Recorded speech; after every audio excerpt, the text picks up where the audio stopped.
Jadi saya menyelidiki Otto dan Geisler seperti apa, penginjilannya seperti apa, dan seperti itu hati saya, ini hamba Tuhan ini benar-benar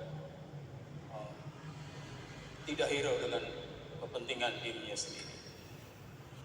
Mereka datang dari jauh, datang ke Papua, datang ke Mansinam, menghadapi penyakit malaria yang sangat berat, menghadapi tantangan dari masyarakat setempat yang waktu itu belum tahu apa-apa dan sebagainya. Dan kemudian muncullah gereja-gereja di Papua. Ya, kalau kita belajar tentang gereja-gereja Papua, kita mesti juga belajar tentang kedatangan Yeskine. Yeskine adalah beberapa tahun kemudian, beberapa waktu kemudian, dekade kemudian datang juga ke Papua. Tadinya juga berada di Mansinam, kemudian pindah ke Wondama.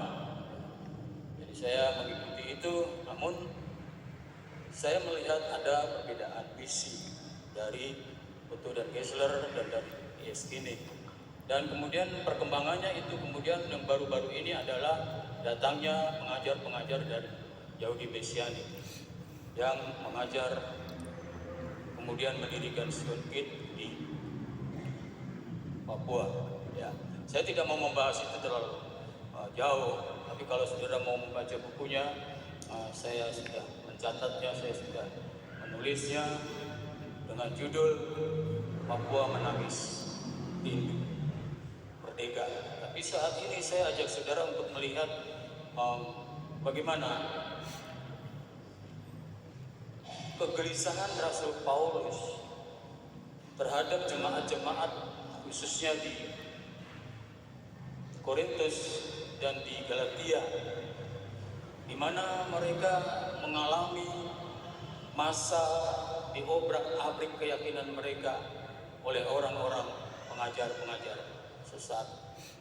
Jadi saya mau ajak saudara untuk melihat di dalam 1 Korintus pasal 11 ayat 1 sampai dengan ayat yang ke-6. 1 Korintus 11 ayat 1 sampai yang ke-6. Ya. Saya tidak membuat catatan di sini karena terlalu banyak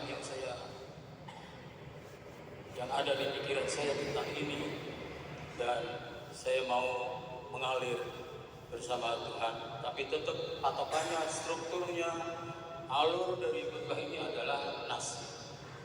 Kita boleh berkhotbah tanpa catatan, tapi alur itu harus tetap sesuai dengan nas. Jadi saya akan membacakan untuk saudara ayat 1. Alangkah baiknya jika kamu sabar terhadap kebodohanku yang kecil ini, memang kamu sabar terhadap aku. Bapak Ibu dan saudara sekalian, saya menyelidiki nas ini, dan kenapa Paulus berbicara tentang aku yang bodoh dan kamu baik juga kalau kamu sabar. Karena sebenarnya Rasul Paulus itu orangnya tidak bisa berkata-kata, tidak fasih berbicara. Saya juga termasuk orang yang tidak fasih berbicara, makanya saya kalau khotbah mesti ada pakai catatan. Kalau di dalam Alkitab itu yang disebut fasih berbicara adalah Apolos. Apolos itu orangnya pengetahuannya Alkitab Perjanjian Lama itu sangat kuat, dan kemudian dia fasih berbicara dan dia mengajar di Korintus, juga pernah mengajar di Korintus di sini. Tapi kalau Rasul Paulus mengatakan dirinya, aku tidak bisa berkata-kata. Makanya dia pernah berkata bahwa pemberitaan Injil yang aku sampaikan ini tidak hanya dengan kata-kata saja, tetapi dengan kuasa Roh Kudus. Meskipun Paulus tidak mampu berkata-kata, tetapi dia bergantung bersandar kepada Roh Kudus di dalam pemberitaan firman Tuhan. Nah, di sini kamu sabar terhadap kebodohanku ini apa? Karena banyak orang mengatakan, menilai orang-orang pengajar sesat di Korintus bahwa Paulus itu bukan apa-apa. Paulus itu bukan siapa-siapa. Paulus itu orang yang tidak pandai berbicara dan penipu juga dan sebagainya. Dan karena orang-orang Korintus mendengar itu, kemudian mereka mulai bimbang, mulai ragu, mulai berpikir, menimbang-nimbang Paulus itu seperti apa, meskipun mereka sudah mendengar firman dari Paulus. Dan Paulus di sini berkata, memang kamu sabar terhadap aku. Jadi meskipun ada ketidaksabaran, meskipun ada kata-kata yang buruk tentang Paulus yang mereka dengar dari pengajar sesat, dan kemudian mereka sampaikan kepada Paulus, atau mereka bisik-bisik di dalam jemaat itu, Paulus itu bukan apa. Tapi mereka sabar. Dalam arti ada kebimbangan antara sudah menganggap Paulus itu tidak ada gunanya, tetapi juga ada sebagian yang masih berbicara, tidak, Paulus itu benar, seperti itu. Nah, kemudian ayat yang kedua, sebab aku cemburu kepada kamu dengan cemburu ilahi, karena aku telah mempertunangkan kamu kepada satu laki-laki untuk membawa kamu sebagai perawan suci kepada Kristus. Bapak Ibu, mari kita perhatikan kata cemburu. Cemburu itu baik apa tidak? Cemburu itu baik atau tidak? Ya, kalau saya tanya sama istri saya itu nggak pernah cemburu sama saya.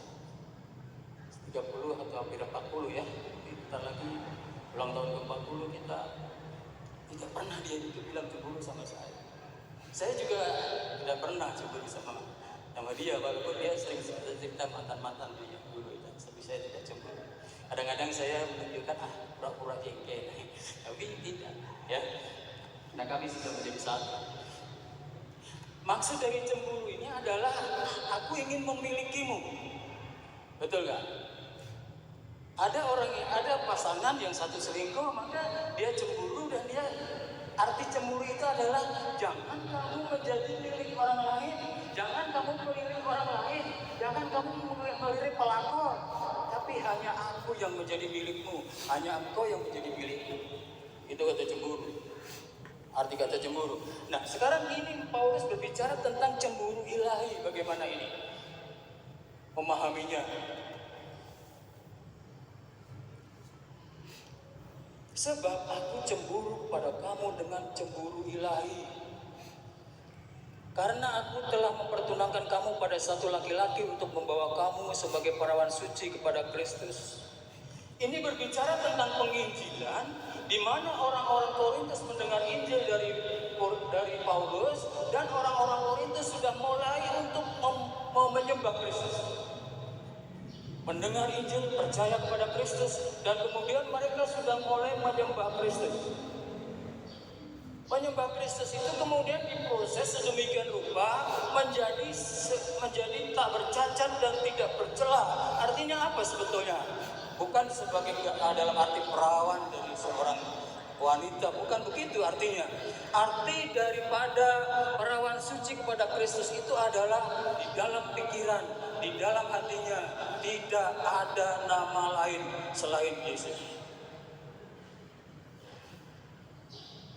Paulus berbicara tentang kerinduan ilahi kepada orang-orang Korintus. Dia sudah mempertunangkan dengan Yesus. Dia sudah mempertunangkan, akhirnya kan di dalam pernikahan itu pada akhir zaman nanti kita ini jemaat adalah calon mempelai Kristus sekarang, nanti akan menjadi mempelai Kristus. Dan Paulus itu berbicara seperti itu. Kamu, hai jemaat Korintus, sudah aku calonkan dengan pengantin laki-laki, yaitu Yesus Kristus melalui penginjilan. Sekarang kamu berpikir tentang orang lain. Sekarang kamu berpikir tentang tokoh lain. Sekarang kamu berpikir tentang ajaran lain. Kalau kita bawa ke Papua tadi, dari Otto and Lester, kemudian ke ESKINI, dan kemudian ke pengajar-pengajar dari Yahudi Mesianik dan sebagainya, itu ada Otto, ada Gesel yang cemburu kalau beliau masih hidup. Ada cicitnya datang hari ini di Mansinang, beritanya seperti ini.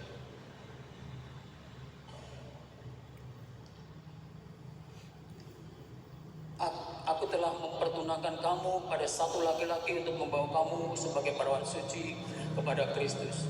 Jadi aku sudah memperkenalkan dirimu kepada Kristus dan kamu sudah menjadi siap menjadi mempelai Kristus. Sekarang kamu harus terus bertahan, bertekun seperti itu, menunggu kedatangan Kristus untuk menjadi mempelainya. Tetapi kamu sudah mulai menyimpang. Kamu sudah memulai memandang orang lain. Kamu sudah mulai melirik orang lain. Ayat 3 di sini dijelaskan. Tetapi aku takut. Takut apa? Takut kalau pikiran kamu disesatkan dari kesetiaan kamu yang sejati kepada Kristus. Rasul Paulus dengan cemburu ilahinya itu, dia merasa takut kalau jemaat di Korintus itu datang mengikut orang-orang pengajar-pengajar sesat. Ini makna aslinya.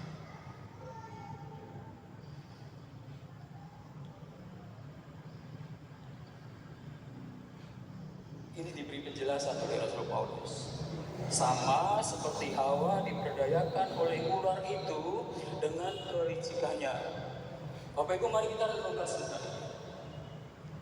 Hawa diperdayakan oleh ular di Taman Eden.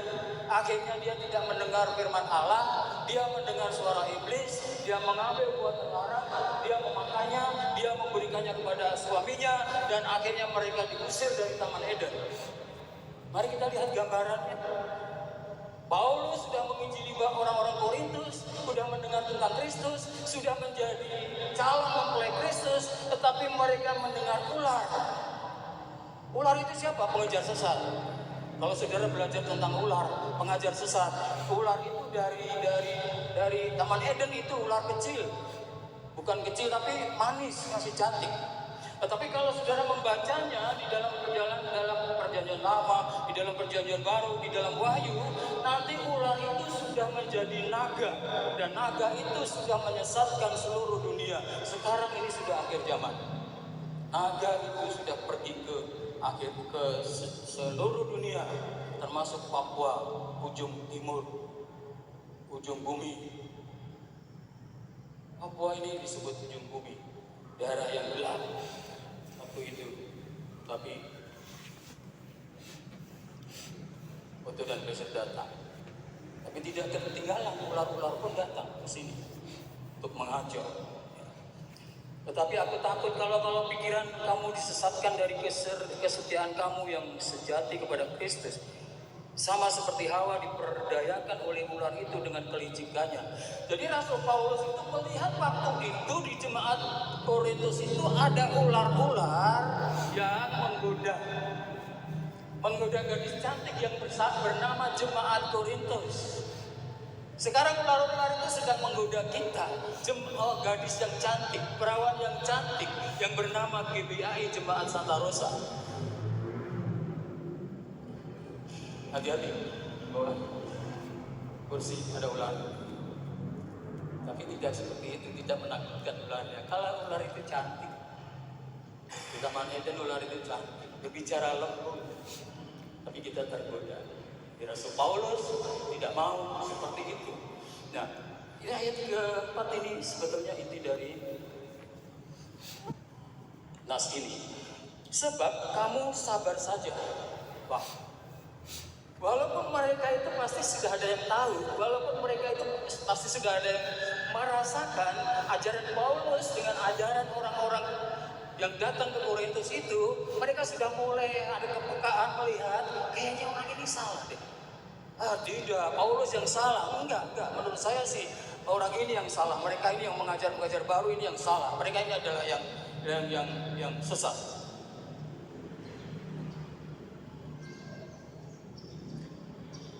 Tetapi mereka masih sabar, masih mendengar. Oh, Yesus itu bukan seperti itu loh, kata mereka. Mereka masih sabar mendengar. Tetapi di sini sebab kamu sabar saja jika seorang datang memberitakan Yesus yang lain daripada yang telah kami beritakan. Jadi mereka itu orang-orang yang datang kepada Korintus itu, mereka berbicara tentang Yesus yang lain. Bagaimana kita tahu bahwa mereka berbicara tentang Yesus yang lain? Bagaimana hari-hari ini kita tahu bahwa ada seorang pengkhotbah di sini yang berkhotbah tentang Yesus yang lain? Kita harus tahu tentang Yesus yang sejati. Makanya tahun ini saya memberi judul atau memberi tema khotbah kita adalah mengenal Yesus. Mengenal Yesus dari hubungannya dengan Abraham, sampai dia pelayanannya, sampai dia kematiannya, sampai penampakannya, sampai dia naik ke surga, sampai dia berada di surga menjadi imam besar bagi kita, dan nanti pada ujungnya sampai kepada kedatangan Yesus kedua kali. Jadi saya dan para pengkhotbah di sini akan berkhotbah tentang itu, memperkenalkan Yesus Kristus, Yesus sejati kepada jemaat ini. Jangan sampai terganggu, jangan sampai terkacau oleh orang-orang yang mengajarkan Yesus yang lain di sini. Yesus yang sejati itu adalah Yesus yang datang sebagai Allah, yang datang sebagai manusia. Yesus yang sejati itu Yesus yang mati di kayu salib untuk menebus dosa-dosa kita. Tetapi orang-orang ini mengajar Yesus yang tidak sejati yang lain itu seperti apa? Mereka itu bilang, kamu beriman sama Yesus, kamu diselamatkan. Oke, tidak apa-apa. Tetapi harus ada satu hal. Kamu harus menjalankan hukum Taurat. Kamu harus disunat. Itu antara lain. Kalau sudah ada plus, itu artinya saya mengikuti istilah itu. Norcing. Plus. Injil yang plus seperti itu. Keselamatan yang anugerah plus, itu Yesus yang lain yang diajarkan oleh mereka. Jadi Injil yang lain itu apa? Injil yang lain itu yang mereka tidak mengakui bahwa Yesus itu datang sebagai dalam rupa manusia. Mereka menantikan Mesias yang lain, ajaran Yesus tentang Mesias yang akan datang, Yesus Kristus yang akan datang, yang mereka tidak akui telah datang sebagai manusia.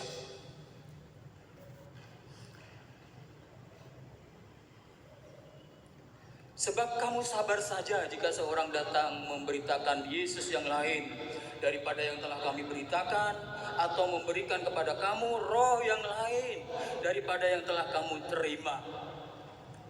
Apa penjelasan dari roh yang lain? Kalau dari roh yang sejati, roh Yesus, roh Kristus, roh Allah, roh Kudus itu apa tandanya? Salah satu tanda bahwa itu adalah roh Allah atau roh Kristus atau roh Kudus, maka dia mengajarkan tentang itu adalah Yesus Kristus, juru selamat dunia. Itu adalah Yesus yang turun, Allah yang turun sebagai manusia, itu Mesias. Tetapi roh yang lain mengajarkan apa?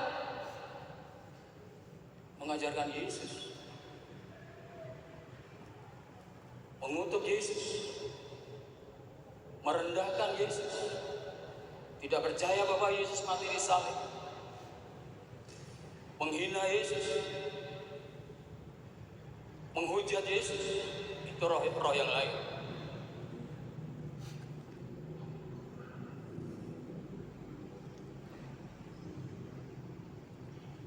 Roh yang lain daripada yang telah kamu terima, atau Injil yang lain daripada yang telah kamu terima.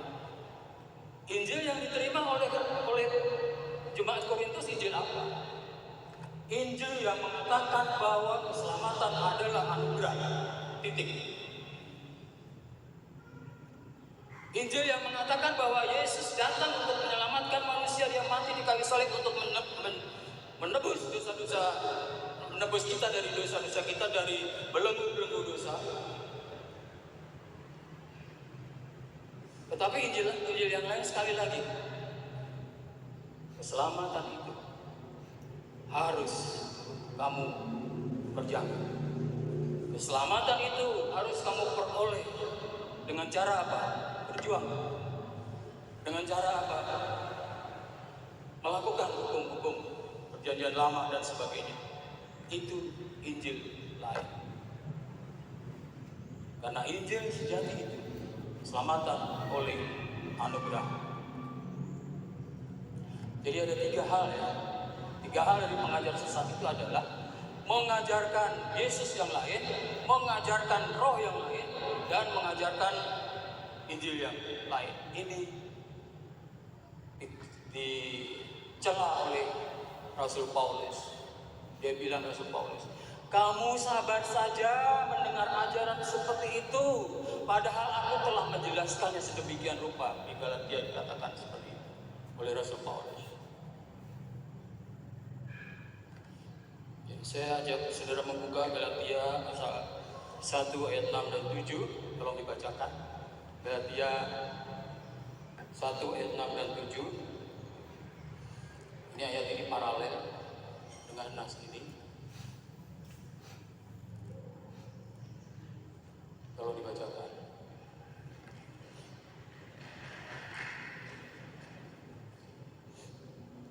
Galatia 1 ayat 6, 7.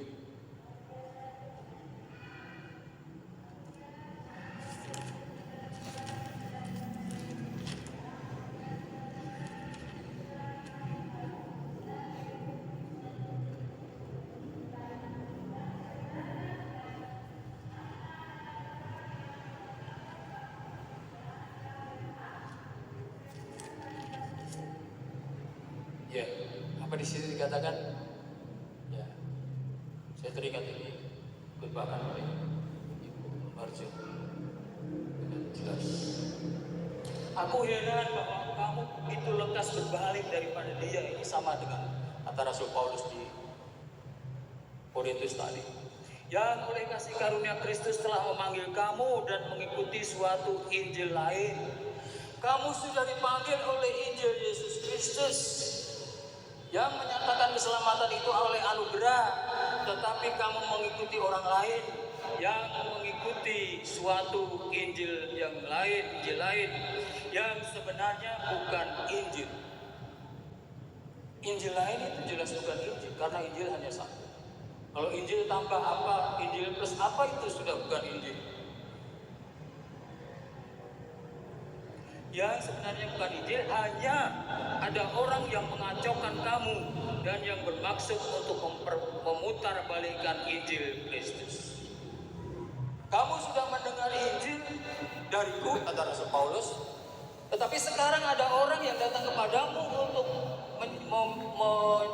menyampaikan Injil yang lain, yang sebenarnya bukan Injil. Mereka hanya akan memutarbalikkan. Supaya apa? Supaya mereka tidak diselamatkan. Mereka hanya memutarbalikkan Injil Kristus. Sekali lagi saya sampaikan bahwa hari-hari ini hari terakhir, di mana penyesat-penyesat itu sudah datang ke seluruh dunia, termasuk ke Papua, termasuk ke pulau tanah yang terpencil ini. Dari dulu sekali lagi saya membaca itu, Papua itu disebut kegelapan. Papua disebut ujung bumi, karena tidak jelas seperti apa. Kemudian menjadi sekarang datang apa turun ke Israel sekali lagi. Injil terang itu muncul. Tapi ada Injil lain yang disebarkan, dikatakan, diceritakan, diberitakan oleh orang-orang lain. Saudara bukan harus ya, saudara menyelidiki sendiri kitab suci, dan saudara melihat sendiri nanti siapakah para pengabar Injil lain itu. Injil lain itu mengajarkan apa? Mereka melupakan untuk dan Islam membawa Injil sejati. Kemarin beberapa hari ini kita melihat ada kapal berlayar dari Sorong menuju Manowari. Saya yang mengunggah itu orang Sorong, saudara kita dari GBI juga, dan dikasih captionnya begini, bahasa logat ini ya, logat Papua ya. Kalian itu di Sorong aja, gerejamu dekat aja, kamu tidak pergi ke gereja. Sekarang kamu pada 5 Februari kamu pergi ke Manowari untuk memperingati hari Injil. Kalau saya bilang, waras kah? Sehari-hari tiap hari Minggu mereka tidak pergi ke gereja, tetapi pada hari 5 Februari ini mereka berbondong-bondong naik perahu, naik kapal feri yang besar itu. Kelihatannya di atas mereka sedang bernyanyi-nyanyi, ada yang memimpin seperti itu.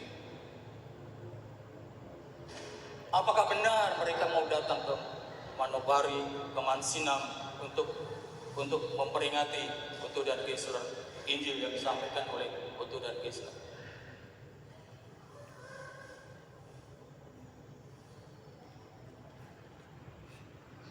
Saudara, kalau saudara tahu, saya 2 kali pergi ke Mansinam itu, kondisi dalam keadaan kotor. Ya Pak, kita jalan, kondisi kotor sekali sampai atas. Saya bertanya kepada orang di sini, bagaimana Mansinam ini, Pulau Injil ini, bisa kotor seperti ini? Tenang Pak, nanti menjelang Januari, menjelang Februari itu pasti akan dibersihkan. Ya gitu ya jawabannya. Jadi mereka itu berada di Manokwari, berada di Mansinam itu hanya formalitas, hanya upacara, hanya proposal maju untuk dibersihkan, dan kemudian pada 5 Februari diadakan upacara yang sangat besar, dihadiri oleh pejabat-pejabat, tetapi sebenarnya di dalam kehidupan sehari-hari mereka tidak hidup di dalam Injil yang asli, tapi mereka hidup di dalam Injil yang lain.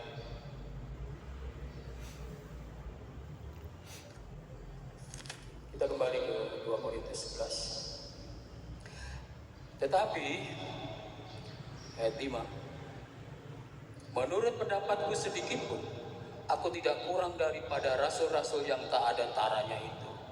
Ini Rasul Paulus ini sampai memuji-muji dirinya sendiri. Kenapa? Karena Paulus cemburu. Misalnya nih saya kasih contoh. Ibu Made, Ibu Gembala ini dia lirak-lirik sama pemuda, atau dia masih mikirin mantan-mantan yang dulu terus cerita sama saya. Saya bilang, Ma, aku kurang apa? Misalnya seperti itu. Misalnya ini contoh ya. Rasul Paulus berbicara seperti itu ini. Jadi aku sudah berbicara kepada kamu tentang Injil, tetapi sekarang kamu melirik-lirik orang lain. Aku kurang apa, kata Rasul Paulus. Rasul Paulus bicara begini, jikalau aku kurang ayat 5. Tetapi menurut pendapatku sedikit pun aku tidak kurang daripada rasul-rasul yang tak ada taranya itu. Ini rasul-rasul bukan rasul-rasul yang benar ya. Rasul-rasul ini adalah rasul-rasul yang sesat, pemberita-pemberita Injil di Korintus. Jadi Rasul Paulus berterus terang, aku tidak kalah dengan mereka yang dibilang luar biasa itu. Rasul Paulus tidak bangga diri. Rasul Paulus tidak memuji diri sendiri, tapi dia mau jemaat sadar bahwa kamu sudah terlena oleh ular. Kamu sudah terlena oleh pengajar sesat di Korintus. Kamu sudah terlena oleh pengajar-pengajar sesat, rasul-rasul palsu di Korintus yang datang ke Korintus. Pandang aku, kata Rasul Paulus. Lihat aku. Aku membawa kamu kepada Injil sejati. Aku membawa kamu kepada Kristus, mempelai kita. Ayat 6. Jikalau aku kurang paham dalam hal berkata-kata, tidaklah demikian dalam hal pengetahuan, sebab kami telah menyatakannya kepada kamu pada segala waktu dan di dalam segala hal. Rasul Paulus berbicara apa di sini? Oke, aku kurang fasih dengan mereka. Aku kurang fasih, aku tidak pandai berkata-kata. Jikalau aku kurang paham dalam hal berkata-kata, oke. Kamu bilang aku tidak pandai berkata-kata. Tetapi dari sisi pengetahuan, aku tidak kurang dari mereka. Karena Rasul Paulus itu belajar kitab suci, kitab perjanjian lama, hukum Taurat dengan radikalnya. Dan dia melakukan kegiatan-kegiatan agamawi waktu itu sebelum bertobat. Membunuh orang-orang Kristen, membunuh gereja, membunuh pemimpin Kristen dan sebagainya. Karena pengetahuannya. Tetapi kemudian dia berkata di sini, dengan tidaklah demikian dalam hal pengetahuan, dalam pengetahuan aku, kata Rasul Paulus, aku tidak kurang dari mereka. Jadi kalau kamu mendengar dari aku, itu sudah jelas. Tapi kalau kamu mulai mendengar dari orang lain, itu kamu sesat. mengajar sesat, mengajarkan kesesatan. Sebab kami telah menyatakan kepada kamu pada segala waktu dan di dalam segala hal. Jadi Rasul Paulus sudah mengatakan segala sesuatunya, kebenaran tentang Injil, kebenaran tentang Kristus dengan sejelas-jelasnya kepada orang di Korintus. Dan nas ini mengajar kita bahwa orang-orang Korintus mulai mengikuti pengajar-pengajar lain yang mengajarkan Yesus yang lain, yang mengajarkan roh yang lain, dan mengajarkan Injil yang lain. Dan Rasul Paulus hatinya maskul di sini. Aku cemburu dengan cemburu ilahi. Aku sudah bawa kamu kepada Kristus, tapi kamu mau kembali kepada iblis. Aku mau mengajar kamu tentang firman Tuhan, kamu menjadi mendengar dari ular seperti Hawa. Paulus dalam nas ini berbicara, berbaliklah kepada kebenaran, yaitu Injil Yesus sejati, roh sejati, roh Allah, roh kudus, dan Injil yang sejati. Sekali lagi, Bapak Ibu dan saudara sekalian, kita memperingati 170 tahun Otto dan Geisler membawa Injil ke tanah Papua di Mansinau. Tapi kita juga harus sadar, kita harus memahami bahwa perjalanan Injil di pulau ini sampai 170 tahun itu banyak mengalami masalah. Bagaimana saudara bisa tahu? Bagaimana saudara bisa peka? Saudara mesti membaca Alkitab. Kalau tidak mau dengar saya tidak apa-apa, tapi bacalah Alkitab sehingga saudara bisa mengerti sendiri. Oh iya, baca Otto Geisler masuk bagaimana, baca ISGD masuk bagaimana, baca pengajar dari Yahudi Mesianik bagaimana, dan saudara bisa merangkum sendiri. Saudara, kalau saya berbicara mungkin saudara bilang Pak Budi salah, tidak apa-apa. Tapi saya mengajak saudara untuk makin tekun membaca Alkitab. Makin tekun membaca Alkitab. Saudara mengerti dengan sendirinya, saudara tahu dengan sendirinya apakah pelajaran-pengajaran itu benar atau